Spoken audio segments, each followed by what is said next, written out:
Hello and welcome to Faction Turn 62 here with Unrestricted Lore Affairs Beacon Space.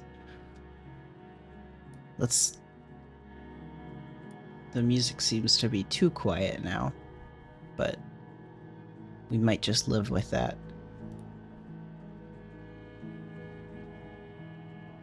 We'll see. Someone let me know if they think it's too loud or too quiet, and we'll keep going for now.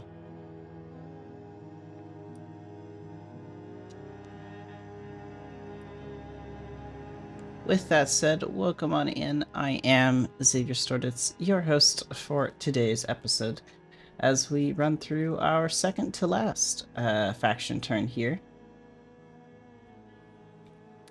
Faction turn 63 will be the last one, taking place sometime in January 2026, and that will be our last faction turn for the era of Beacon Space. We'll have completed a little bit over 5 years worth of turns, which seems like a reasonable time to wrap things up. With that said, let's take a look at our sector map, where we can see lots of things hanging out on Tellus. It's a good thing there's only one planet in this system. I don't think we'd be able to show more than one. But with that said, we have a whole sector out here, which I think might have finally finished exploring all of the points of interest. I think it took us 61 turns to do that, unless I've missed one. I suppose the easier way would be to come look here, and I don't see anything else in this sector map that is in fact unexplored. So that is quite a great achievement, even though it took us 61 turns. One of those original starting bits of things for the for Beacon Space. It's cool to see that we did manage to complete. With that said, though, let's go ahead and get things rolling with our turns. So I've gone ahead and put in the turn order, but I haven't sorted by that. So let's sort A to Z for turn 62. We'll scroll up to the top here and discover that the Tellus Council is going first. And they are unsurprisingly going to use the same turn that they've been running for the past several. I don't think their income is -4, though. Oh, it is. It is -4. Which is quite an impressive income. But we'll go ahead and record that for them. Go away, Gemini. I don't need you to do anything on the spreadsheet, thank you. 61.62 actually. We have some costs that the Tellus Council paid to the bank to start their turn, and then of course we'll roll some dice for them, so let's go do that. Dice rolling, we get to start off with a Post-Tech Industry, which rolls a 2, so that's a 1 faction credit. We're then going to roll 2d8s for Pre-Tech Manufactories, rolling a 3 and a 1, so we're going to reroll that 1 into an 8. Quite a grab there, so it's a total of 6 faction credits. Harvester rolls a d6, rolling a 5, so that's another faction credit. And a Party Machine wrapped things out with a final d6, not earning any money. So that was 1 faction credit from the Post-Tech Industry.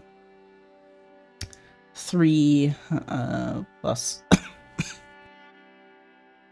oh, excuse me. 3 plus 4, so 7. Plus 1 more for the Harvester is 8. 8 doubled to 16, plus 1 for triggering the reroll is 17 faction credits of generation.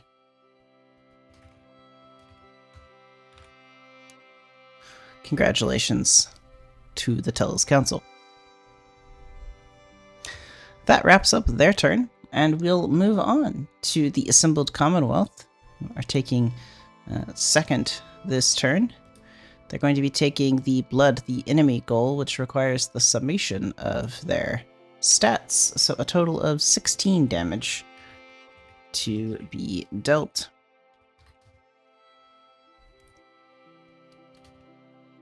To rival factions.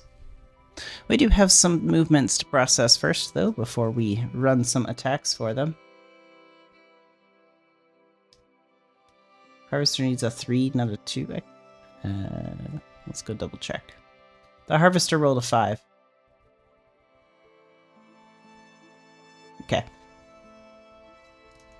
Good. Glad my math isn't too crazy there. But let's go make all of these movements. So, up first, we have a transit web on Idarast.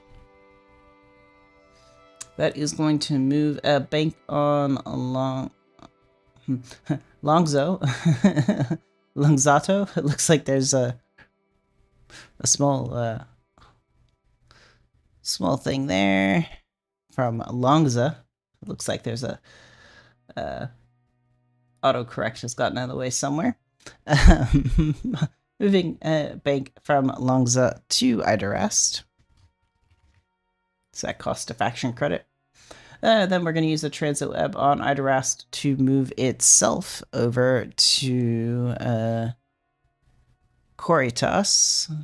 Oh, transit web on Idarast to Coritas. Then we're going to use the transit web on Coritas to move a pre-tech manufactory on Idarast to planet BH. Pre-tech manufactory on Idarast to planet BH. They're then going to seize planet BH with this pre-tech manufactory. As they take the seize action turn. Seize planet BH.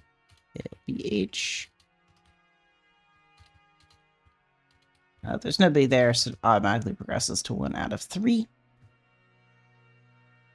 And then we're going to check the Children of the Vein on Tellus with a bevy of assets here. Let me go ahead and make sure I've given them their income first, though, before we run through all of the attacks, because I'm bound to forget if I don't go do it now.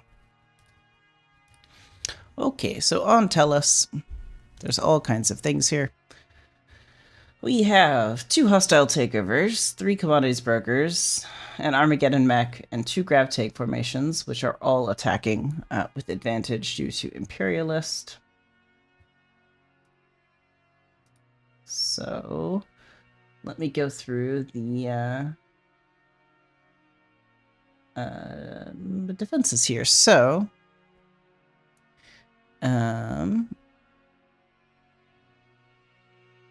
the first defense is from one of the Armageddon mechs. It doesn't matter which one because they are currently identical.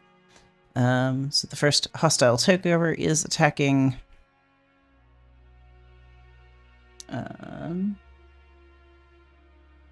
so this is a wealth v wealth attack. So Commonwealth has a wealth of 7 versus Children of the Veins, wealth of 7.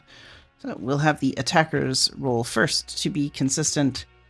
2d10 keeping the highest one plus 7 is a 17 versus the defenders. 2d10 rerolling ones once plus 7 is a 10. So the attackers win. Hostile takeover does 2d10 worth of damage. I missed a step. This should be overcharged, so let's roll this again to see what the alternative outcome would be. So that is in fact a 15. That's still not enough to beat the 17. Only a 10 would have succeeded there, but it is worth noting that. Let's go ahead and roll the 2d10 attack damage from the hostile takeover. for a total of 6 damage to the first Armageddon mech. So, Children of the Vein. Armageddon mech on Tellus. This is 1. Did I miss another one above it? That's on Tellus. That one's not on Tellus.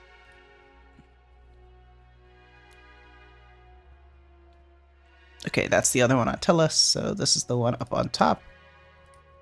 So it goes down to 14, and this goes up by 6. I can't wait till I don't have to worry about tracking Blood the Enemy. Okay. Then we repeat these attacks for in the same way. So hostile takeover rolling with advantage for an 11. Let's go ahead and fix the defending, which is now the other Armageddon mech on Tellus. That's at full health. It's rolled a 13 on the defense, so that's a successful defense for an Armageddon mech, so 3d4 damage. I should not forget to go take the d6 to that first one, so 3d4 plus, how much is the plus 3 damage? Yeah. 3d4 plus 3 is a total of 14 damage. Wow. Ouch. Back to the hostile takeover. Let's go ahead and roll both of the overcharge damages there. So that's 4 and 3.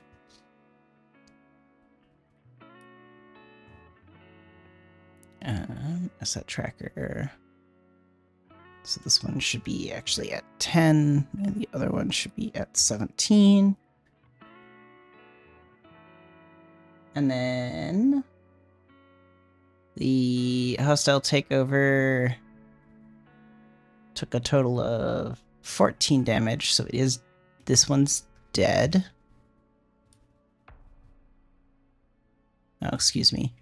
That one attacked first because it had the higher HP, so the one at 9 HP is dead. Okay, that's both hostile takeovers. We have all 3 commodities brokers attacking next, starting with the highest HP, working our way down. So the commodities broker is defended by the highest HP Armageddon mech, overcharging if the HP is over 14. The Armageddon mech is at 17 that is defending, so it is overcharging.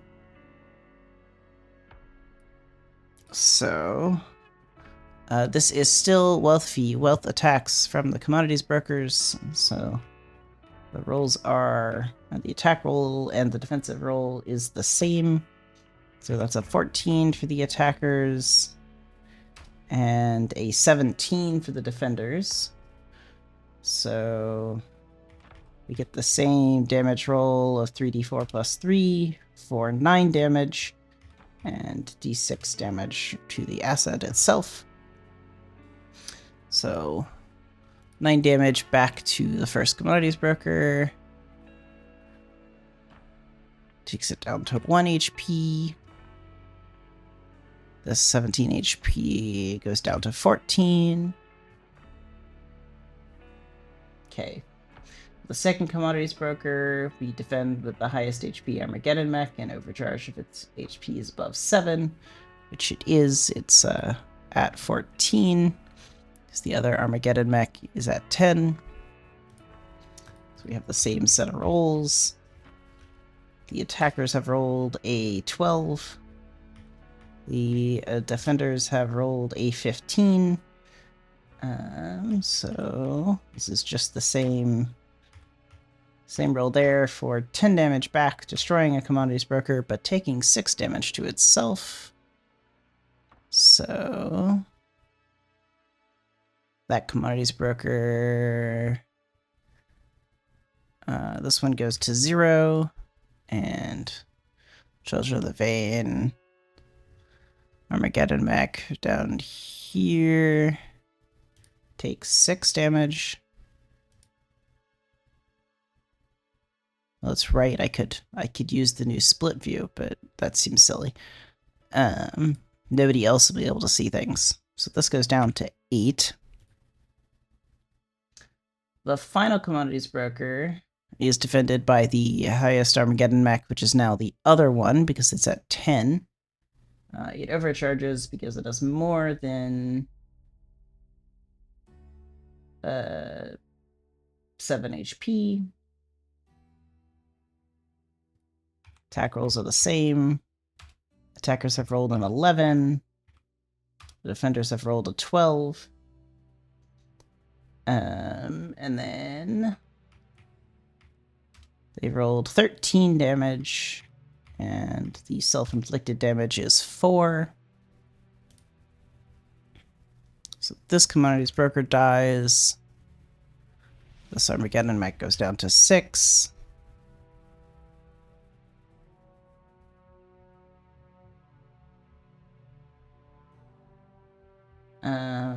Okay. The Armageddon mech from the assembled Commonwealth attacks next. It's going to be defended by the Armageddon mech with the highest HP, which has 10. This one has 6. The Armageddon down. Nope, the Armageddon mech down here has 8, but that's still enough to overcharge on its defense. And overcharge if it's greater than 7, and if 2 Armageddon mechs survive. Yep, okay, both Armageddon mechs are still alive. So this is now Force v Force. So Commonwealth's Force status 6, Children of the Veins Force status 7. So this attack roll changes to +6. For a 10 for the attackers, the defensive roll is the same because the Armageddon mech is still overcharging, which is a 15. So this is an 11 worth of counter damage to the Armageddon mech, and a d6 of self-damage, which is 4. So this goes down to 4. And that was 11 damage to the Armageddon mech, so it goes down to 9. The Grav Tank,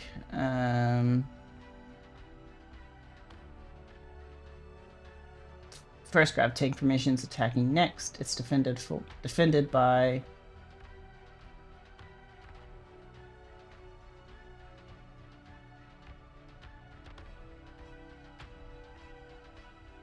by a smuggler's asset. The smuggler's asset from the Children of the Vein. It's one of these somewhere in this list.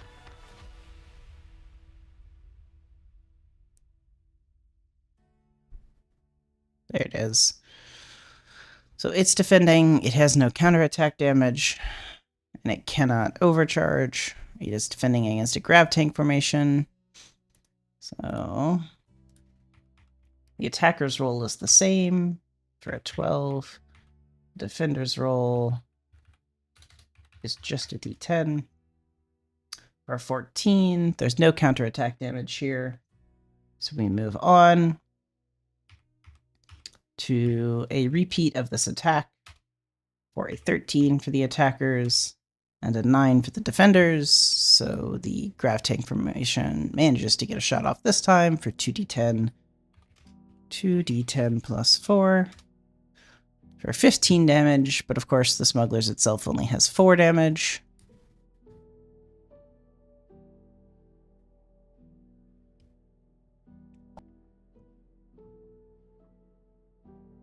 Where's the smuggler in the list? There they are. So the smuggler's dead. Blood the enemy goes up to 10. I think that was all the attacks. 2 hostile takeovers, 3 commodities brokers, an Armageddon mech, and 2 Grav Tank formations. Fantastic. Okay, and then we have one final thing to do, which is there's an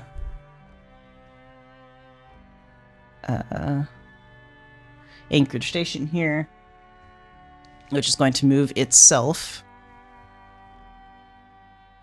one commodities broker, because that's all that is left. These two are dead.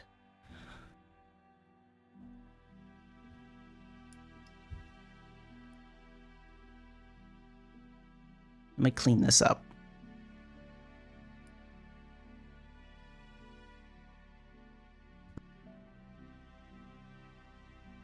It's moving one commodities broker and two grav tank formations.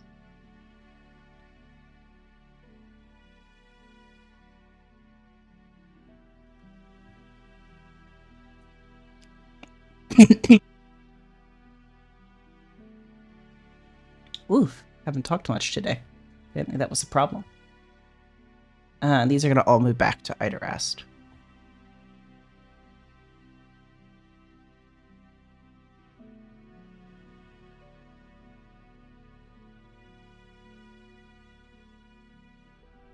It is different than what they had written down, so this will be the ceiling of 3.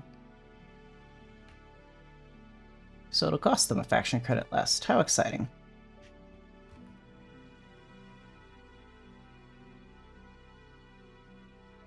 I have cost-wise that they spent 1 for the first move, 1, 2, 3 for transit level movements, and then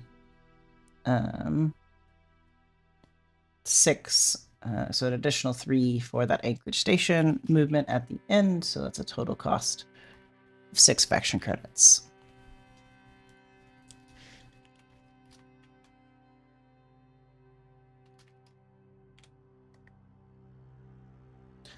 I'm going to go check up on chat and see if I missed anything.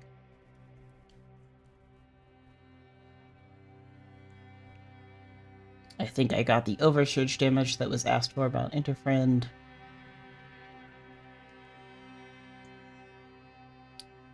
I do think I have consistently rolled pretty well for the defenders in most cases.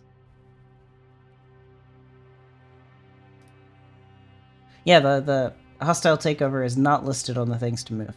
So.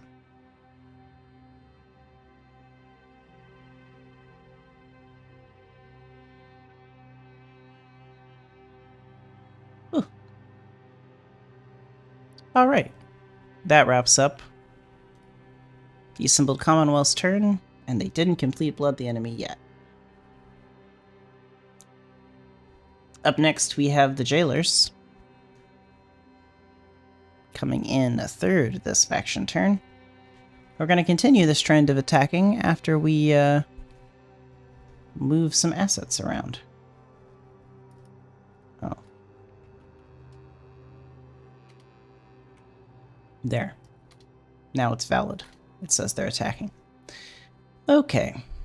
So we're going to go move a bunch of assets. So let's get started with their 4 strike fleets and 2 Armageddon mechs that are currently on Eris.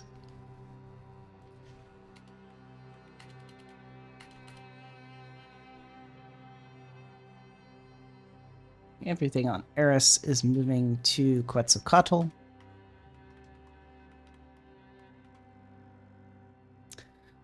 Then the two strike fleets on Shep Chow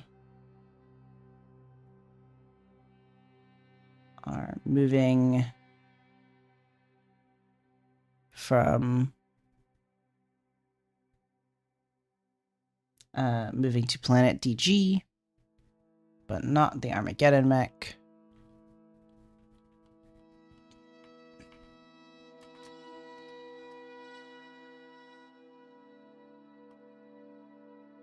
Okay. And then in 1715 Kuzima, there are 2 strike fleets there that they're going to attack the megafauna that's here for the lulls. So Jailers are a +6. Rare is +5, so D10 plus 6 for the attackers is a 16. D10 plus 5 for the defenders. Can't beat that, so that's only an 11. Which is the Strike Fleet's 2d6 damage for 3 damage with the first attack.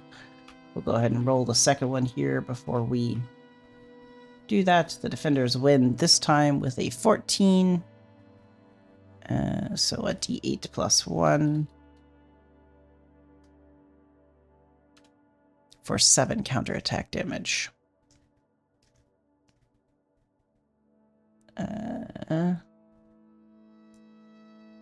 So it's Kuzima. So this one dies. And this was this guy who took 3 damage.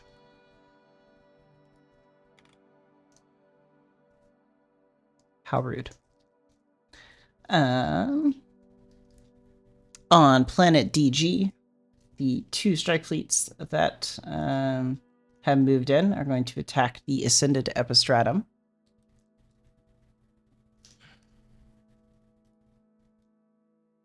Planet DG is up here, which we'll have to defend with the Smuggler's Asset.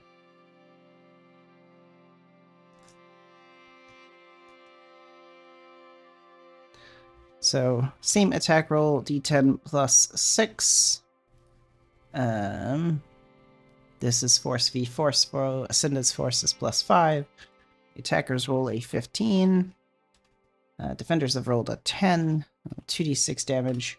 7 will kill that Smuggler's Asset of the Ascended Epistratum.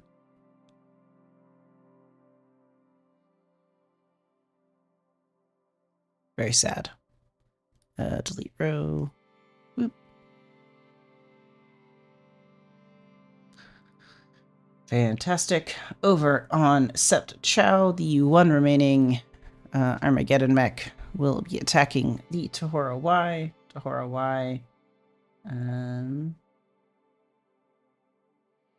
will be defending with the Parting Machine. So this Armageddon mech is not overcharging, so it's just a d10 plus 6 versus a d10 plus 8 for the defenders with their 8 force. Woof. Well, that's definitely not succeeding. The counterattack damage of the Party Machine is a d6, so that's 5 counterattack damage over in Sept Chow. Taking that one down to 15 HP. And then, finally, in Quetzalcoatl, the Starlit Court is being attacked by all 4 strike fleets and then 2 Armageddon mechs. That's right here. There are some stealthed Armageddon mechs from Tahora Y present. We'll see if they get involved. So first up is...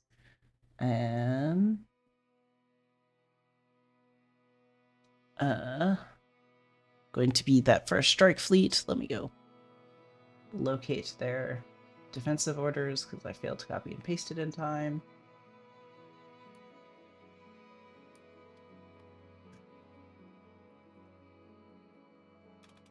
Okay. So the first strike fleet attack will be defended by the 15 HP Armageddon mech. So this is the same set of attacks, so the jailers still get plus 6, and the Starlit Court's force is also plus 6. D10 plus 6 for the Forced Strike Fleet is a 12. Defenders roll the same thing for a 14. It does actually overcharge, so it's a 14. The defense here we know is a 3d4 plus 3 for a total of 10 damage back, so that will kill that attacking strike fleet, doing a d6 worth of damage to the Armageddon mech itself. So, Quetzalcoatl, the first strike fleet, attacking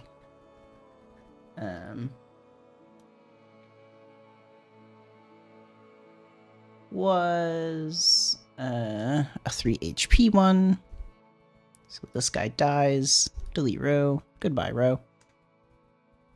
And then the Starlit Quartz takes their 2 damage on the Armageddon mech on Quetzalcoatl with 15, so down to 13. This mech will defend again for the second attack. D10 plus 6 for the attackers is a 14. Likewise, they are overcharging on this defense for only an 11, so not successful this time. The strike fleets instead get their 2d6 damage off, dealing 10 damage, and a d6 for the overcharge is an additional 4. So 10 damage takes this down to 3. 4 damage from itself would send it to 0. But it gets the disabled status, I'm pretty sure, as a result. Yeah, it's in stasis until restored to full strength. While in stasis, the asset cannot be moved and can only defend if it is the only valid asset to do so, as if Bolt Holds is activated. So, pretty sure that's the disabled status. Maybe it's stunned, but I'm pretty sure it's disabled. Alright, up next we have 2 more strike fleets.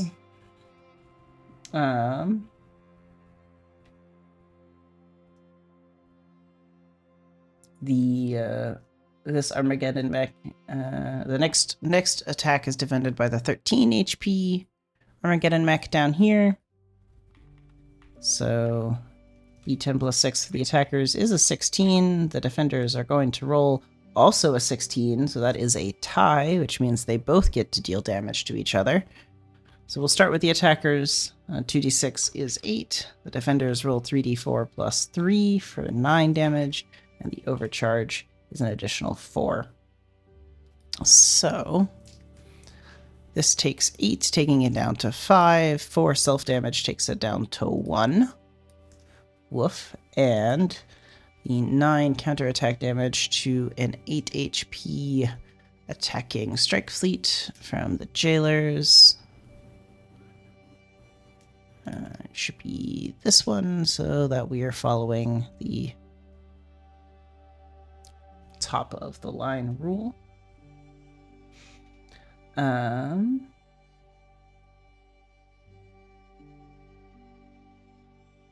As listed, I should defend with the same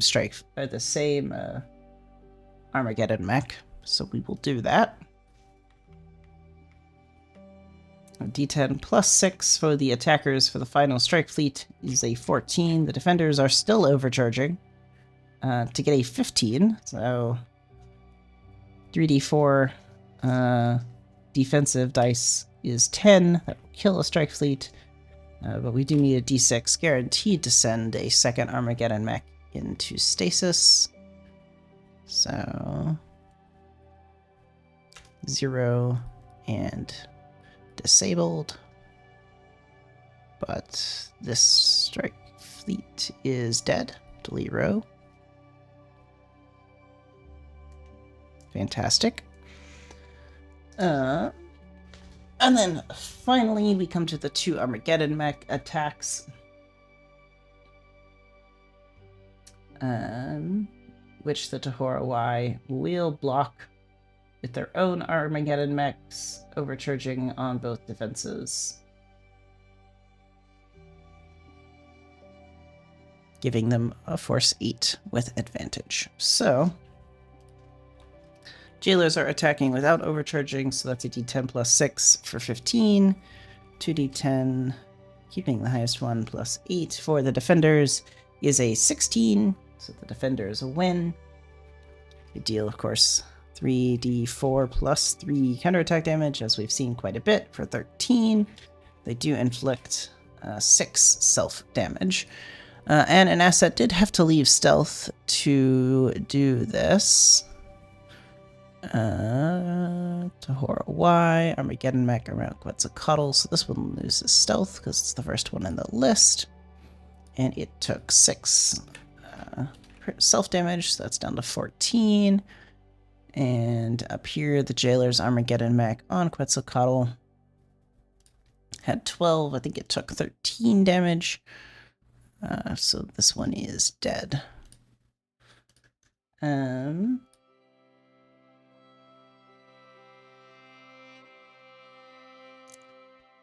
Memo, since you're in chat, is it supposed to be the same Armageddon Mech that defends for the second attack?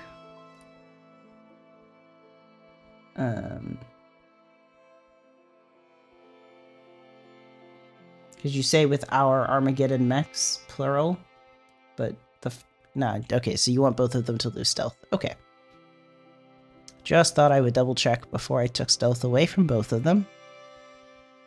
So the other Armageddon mech will defend the second attack. So D10 plus 6 for the attackers is a 14. Unfortunately, only a 13 for the defenders this time, so that's not successful. So the Armageddon mech's actual attack is 2d8. For 8 damage, the overcharge defense is 5.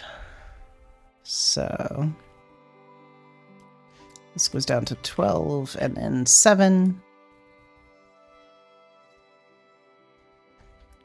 Cool.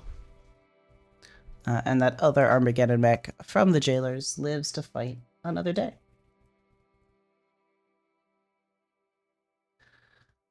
That is the end of the Jailer's turn. Of course, their doubling goes up by 1, but it doesn't matter because they won't be able to use it before the end of the game. They would double the turn afterwards. Unfortunate. So that wraps up the Jailer's turn. And it's taken us 40 minutes to get through 3 turns because we ran a bunch of attacks. It's amazing how that happens. All right. For faction turn 4 this turn, we have the Agumalo Syndicate taking the repair action. So let's do all of this and move some things around for them. So, getting things started. We are going to move the Silver Wings of Aniti from Idarast to Tellus. This costs them 1 faction credit plus faction credit paid to the Tahora Y. We're going to move the Rites of Spring from Idarast to Tellus for the same cost. And the Viridescent Fangs are going to join in this relocation as well. We're then going to repair a variety of assets. So the Silver Wings of Aniti is going to repair by 7 up to 15 HP.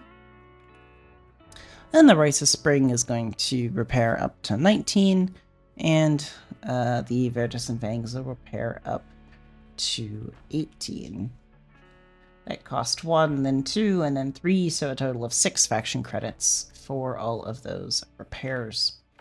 Finally, we'll activate the Tellus Ruin to repair the Armageddon mech, the Silver Wings, up by 1 more to 16. And then try to make a research base on Quetzalcoatl, which just had a whole bunch of activity take place. With a D10 plus 6, that's a 13, so that is a success. Granting them 1 XP, Agumalo Syndicate, 2 sector objects, Quetzalcoatl, research base, here we go.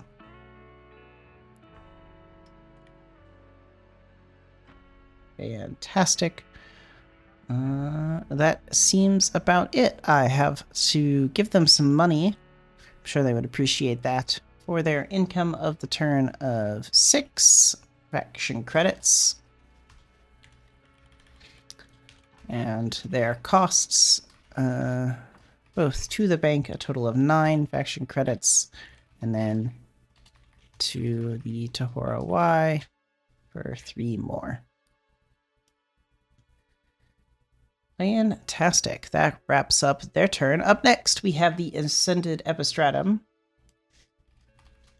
who are going to take the easy turn of just continuing to move their homeworld. They're going to collect 8 faction credits worth of income.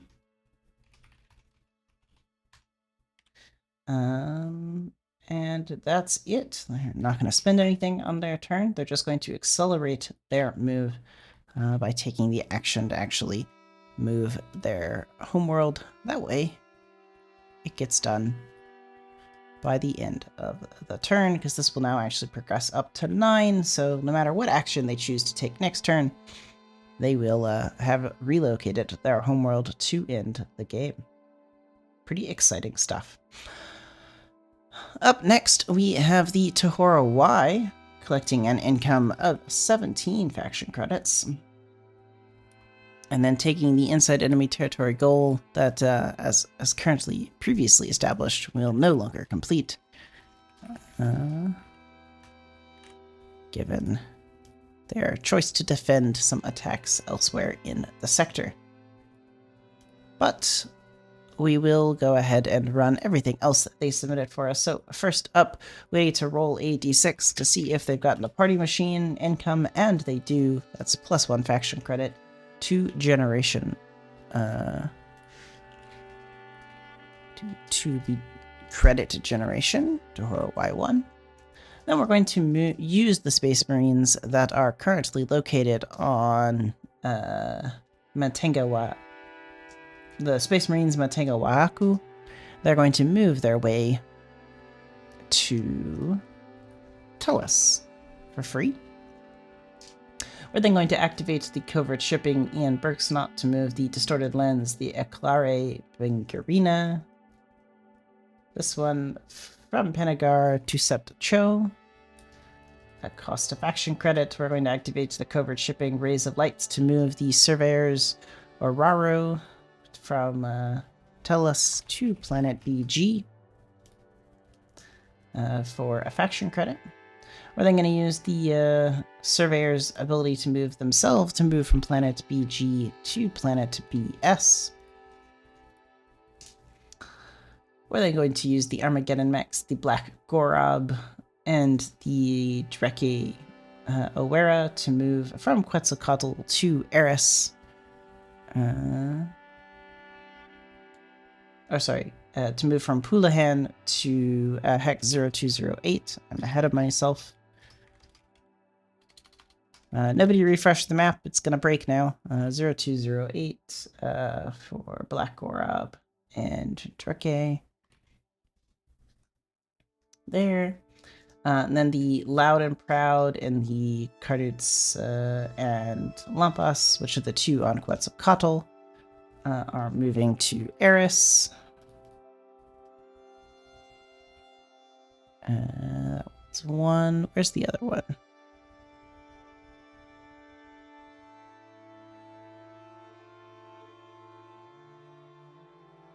There it is.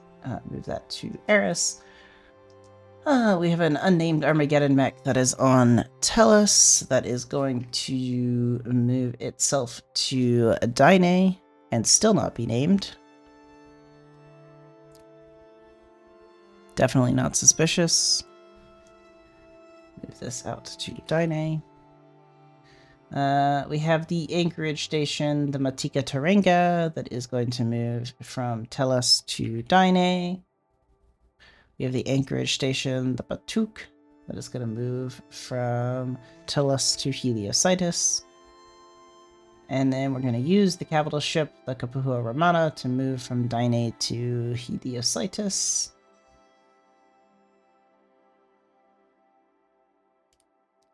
Heliocytus.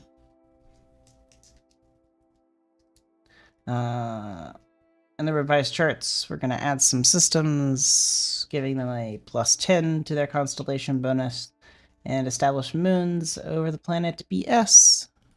This is an auto success because it's a D10 plus 10 versus DC 8. So a 12, of course, succeeds for 4 moons over planet BS.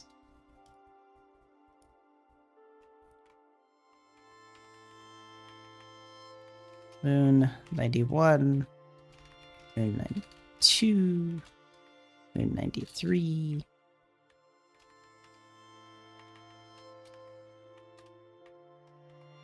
That's some moons. They did not complete their inside enemy territory procs. Go find your message because you told me what the procs were and I didn't copy them over. 1, 2, 3. So you got 3 out of the 5. IET, 3 out of 5, right? Fantastic.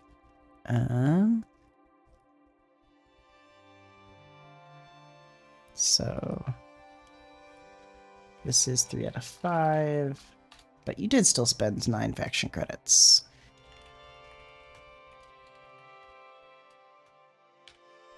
Fantastic.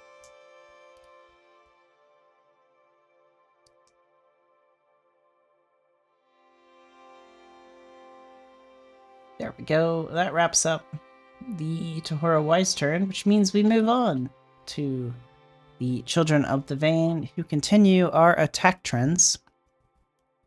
It's almost like this was planned or something. No, sorry. That was both for comedic effect and very fitting. Anyway, we likewise have some things to move here, and of course, let's give them their money. So their income is 9 faction credits from the Lovely Bank to the Children of the Vein. And then we have some things to move around for them. So we're going to free action activate the Extended Theater on Icaros to move a Pre-Tech Infantry on Icaros to Tellus. Pre-Tech Infantry on Icaros. Somewhere in this list. It's Extended Theater, that's the Pre-Tech Infantry, and it is moving to Tellus, costing a faction credit, and of course, they have a bank to negate the payments to the Tahora Y.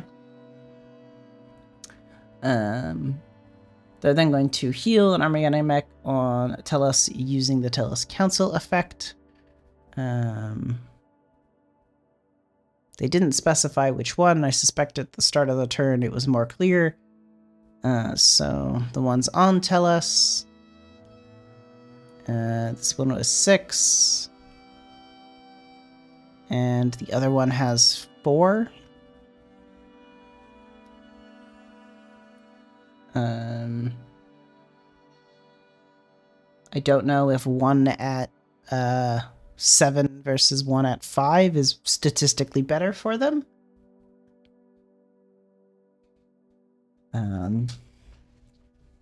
So yeah. They even have names. I could have been given a name. Oh well. We'll stick with the default trend, which is when there is not enough information to resolve exactly which asset is being referred to. I've always used the one in the top of the spreadsheet that counts, so 6 goes up to 7 HP. They're then going to attack the Assembled Commonwealth here on Tellus, using all of the assets that they have: a Grav Tank formation, an Armageddon mech, 2 hostile takeovers, another Armageddon mech, 3 Pre-Tech infantry, an anchorage station, and a commodities broker. We, of course, have defensive orders from the Assembled Commonwealth to use.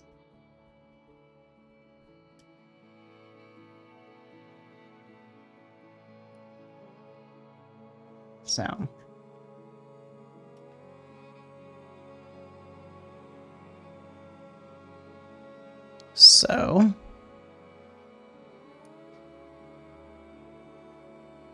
up first is the Grav Tank formation. It's the first thing attacking.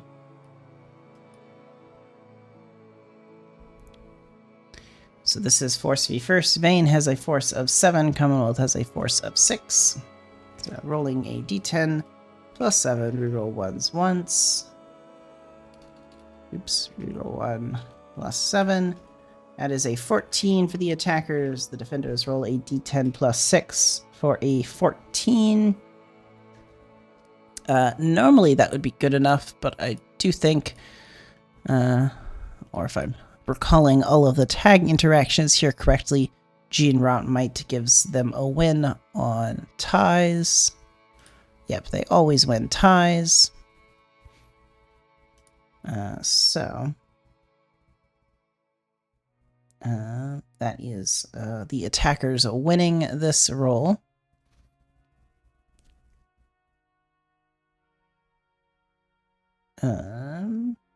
So 2d10 plus 4 damage versus let me double check the defender because I don't actually think I verbalized it. It's a good thing I did because the defender should be, in fact, rolling with advantage. So let's roll another d10 plus 6 here. For an identical roll of a 14, that's unfortunate. There were 2 die rolls better. And then we'll roll the damage dice here, which is 2d10 plus 4. Yeah. For 10 damage done to the defending Armageddon mech.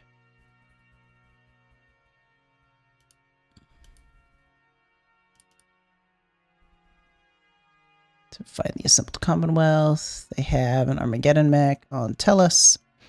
It has 10. It has 9 damage. It took 10, so it dies and is not able to save itself with its stasis ability.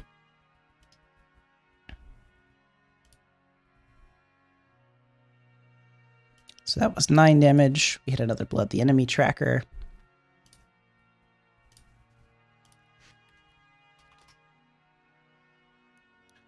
Or 18.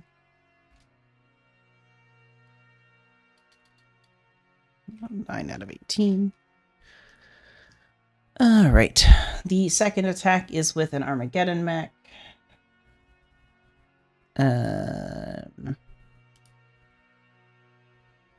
What if theirs is still on Grail World? Excuse me, still on Tellus. It is...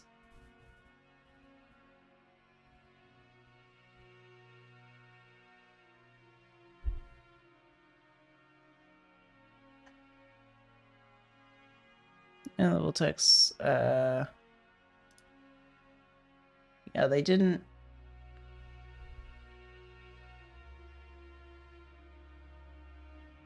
They didn't specify using their own base of influence here. I'm pretty sure they have one, right?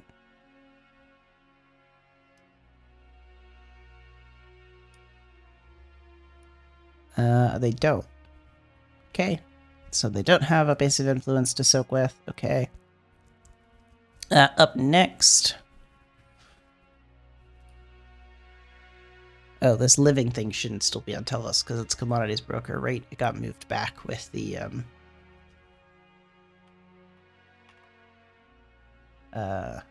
anchorage station. Let's double check that.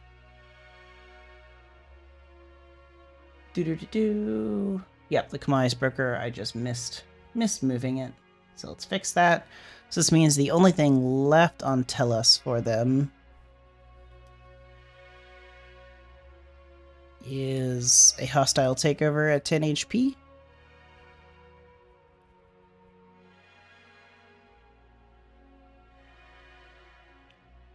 That's what it looks like. Okay. So the Armageddon mech that is attacking, which is the one at 7 HP, because again, we're being consistent and going down from the top of the list. So 7 HP Armageddon mech is attacking. It's a D10 plus 7. It rerolls 1s. Because it's a Force v Force asset. And of course, we set Thane as Force 7, Commonwealth is Force 6. No overcharge in the attack orders, so D10 rolling once plus 7 is a 13 for the attackers. The defenders have rolled an 11. So that is an Armageddon mech attack successful, so 2d8 for 11 damage, destroying the hostile takeover, which only has 10 HP. So this roll goes away. That does complete blow up the enemy for them, though. And I think that is everything. Everything from the Assembled Commonwealth that was on Tellus is now dead. So the rest of these attacks fizzle because they can't go.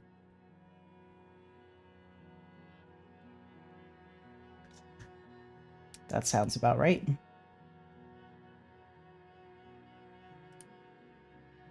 And then, yeah. That's that. Cool. So they did complete their goal. So that's 2 XP. And they only spent 1 faction credit this turn. So Blow the Enemy clears. They go up to 13. Transaction ledger costs of the Children of the Vade to the bank is 1. Up next, we have the Starlit Court, collecting their income of 7 faction credits and taking the repair action. They are going to move some assets around, of course, so let's do that for them. First up, we have the collection of Armageddon mechs that they were trying to move all of them from Quetzalcoatl to Grail World. Of course, 2 of them are disabled and unable to move, so only one of them is able to move back to Grail World successfully for a faction credit. So this means we, of course, have to redo all of their repair math. The other thing we have to do is move 2 Armageddon mechs from Kuzimu back to Grail World as well. These 2 down here, they're able to move just fine. And of course, the HPs are kind of all screwed up. So, yeah. Great. The ones that are gone are the 13 and 15 ones, so we'll deal with them later because the 2 6s have this at least straightforward. So the healing is your top stat. So Starlit Court's top stat is a 6. So this is being healed twice, taking it up to 18. The first repair should cost 1 faction credit, but the Grail World negates that by 1 as part of its effects here. From the Ruin. Any Starship assets cost 1 less to repair. So, first repair goes to 0, the second repair costs 1 less, so it only costs 1 faction credit here. The other 6 HP is also repaired twice for 2 faction credits and then 3 faction credits, so a total cost of 5. So those costs are fine. The 13 and 15 repairs are the incorrect ones now, because they still can be repaired even though they're disabled. In fact, they're required to be brought back up to full health before they can do anything. So this goes up by 6 HP, as does the other one, but the cost 1 more than what's listed in this turn, because these are assuming the discount is from Grow World, which they no longer have. Basically, this is 1 plus 2 minus 2. This is 3 plus 4 minus 2.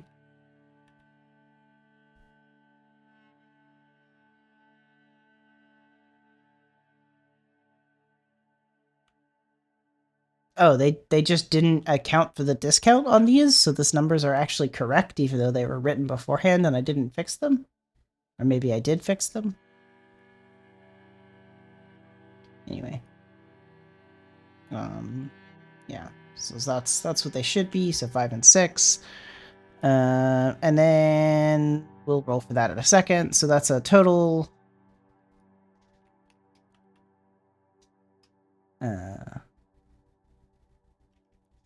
a new total cost for their turn.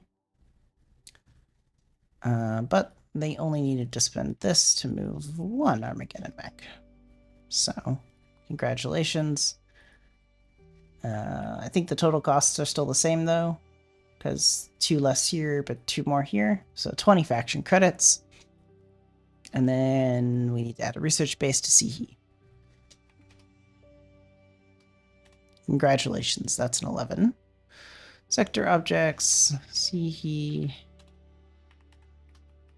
Research base, 125, research base.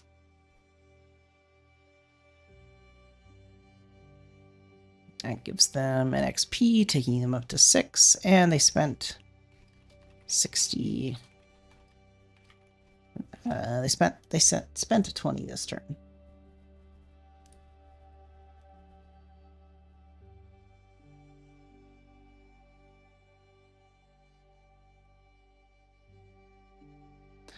Okay. Up next, we have the Mimnos Harbifab, who are taking no goal, but they will be buying an asset. Let's go ahead and give them their income from the bank of 6 faction credits. They are going to explore the ruin on whatever hex it is. That they have a run on and spend 3 faction credits on the roll for an 11. It's basically guaranteeing a success, but an 11 is actually a critical success. Let's go ahead and find the ruin. So it's at 8 of 8. Okay. Somebody remind me about that ruin at the end, please.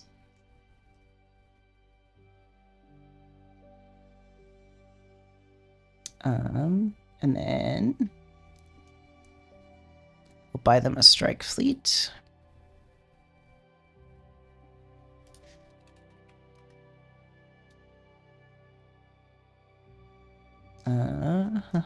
Where's Mimnos? Insert a row below, as they're going to pick up a strike fleet of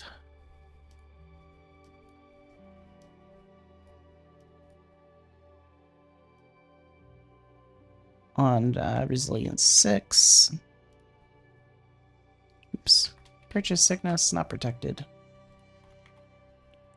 Oh, that's what this one should be, right? Protected. Anyway.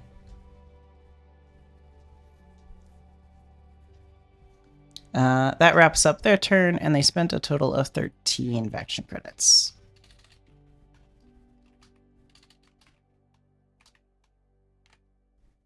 Fantastic. Up next, we have the Concord of Mutual Disdain,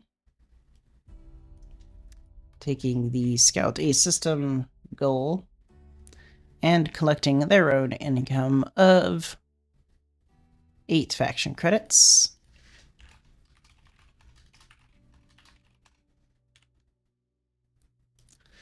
They are likewise buying an asset and moving some things around. First, they're going to establish a gas mine on Mirjek. Woohoo, look at that, they succeed. Their bonus is high enough that it doesn't matter. Gas mine.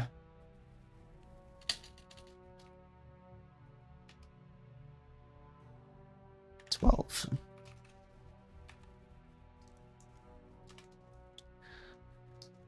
All right, then they're going to buy the Bolt Holds asset on Kartakuk with their buy asset turn.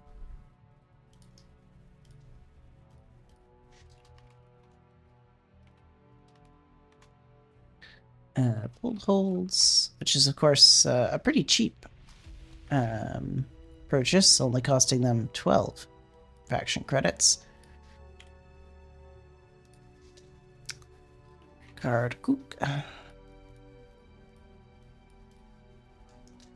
they're going to move 3 Armageddon Mechs to on Tellus to 11-8. Which is continuing the space train of making me make some new space hexes. And then the 2 Armageddon Mechs on Idarast are going to move to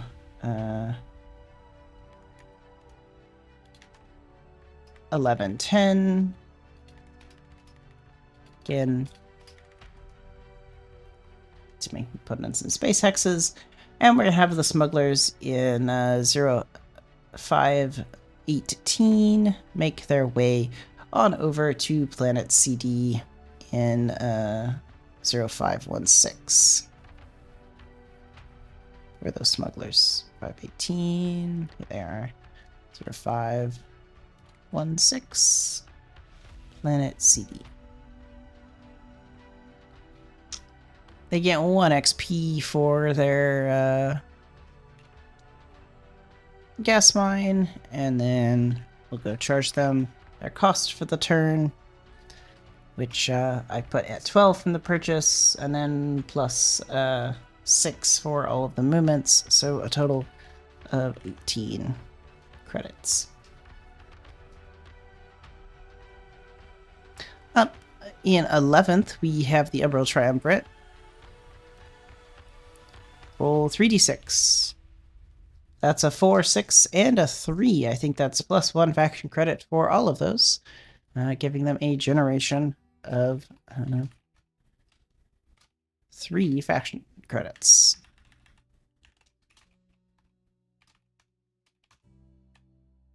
How exciting. And our last faction, but certainly not our least, is the Larkspur Combine, who are going to wrap up our turn collecting their income of 5 faction credits. And then, of course, rolling some dice for their use asset ability turn, as they have been pretty consistently doing.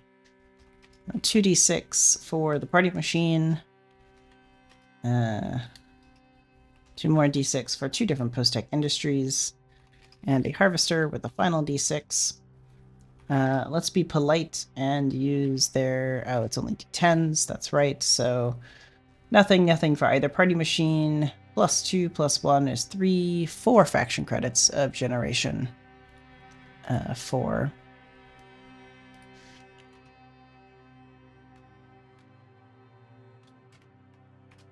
the Larkspur Combine.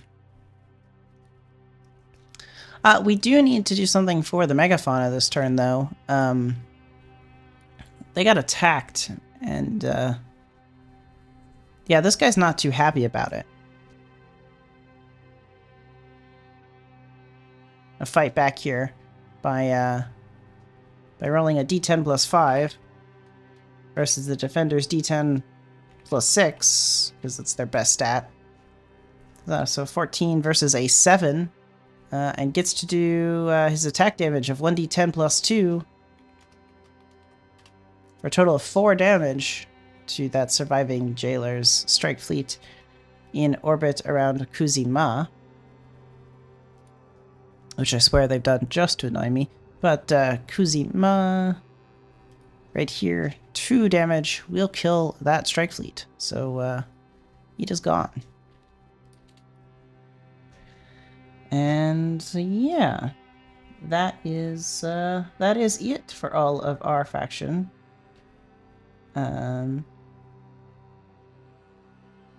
Faction turns.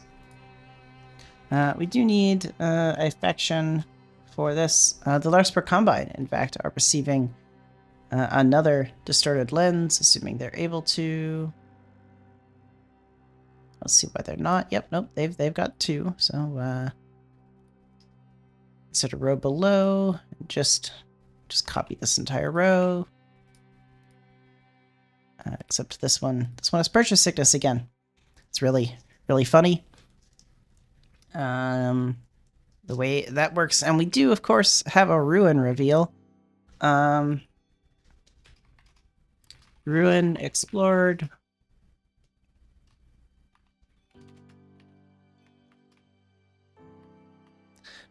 Some ruin explorers make it to the center of this ruin, and they've discovered a tiny black hole. Nobody's quite sure what it does yet. It just seems to be stabilized in a research center buried deep in the planet's core. And nobody's quite sure how that's possible, given the black hole should be consuming the entire planet. But yeah, they found a tiny black hole and a whole control room and a research station. Yeah. Oh, you're right. It should be that's a much better description. It's a cute tiny black hole. Thank you, Memo. So yeah, we'll just see if anything strange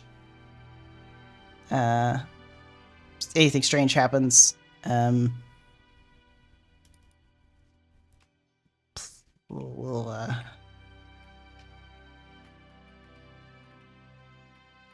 just put that there too. I mean, the explorers weren't too specific about the giant research facility. Of course, the great discovery was the cute tiny black hole at the center. But yeah, that seems to be what they find. Memnos is in fact quite fascinated by this black hole, considering that they have quite a history with these things. Very convenient thing for them to have found. But with that said, that is the final ruin of our game. And we have 1 turn left in to take place.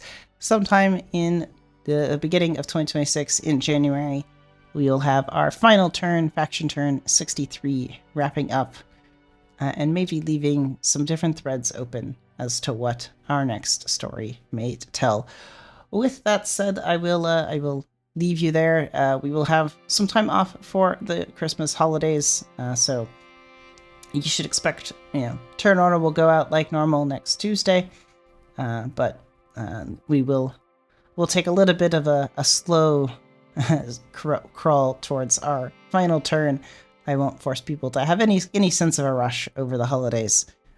So it might be mid to late January before we actually have that final turn and see where our board state ends up as we wrap up Beacon Space here underneath Unrestricted Lorefare. With that said, I've been Savior Sorditz, your host and guide through this amazing story, All Things Told. It's been quite a lot of fun. Thank you for everyone who's still sticking around and participating to make these happen. I'm going to leave you with some fun tunes for the last couple of minutes, and enjoy the rest of your day. Goodbye.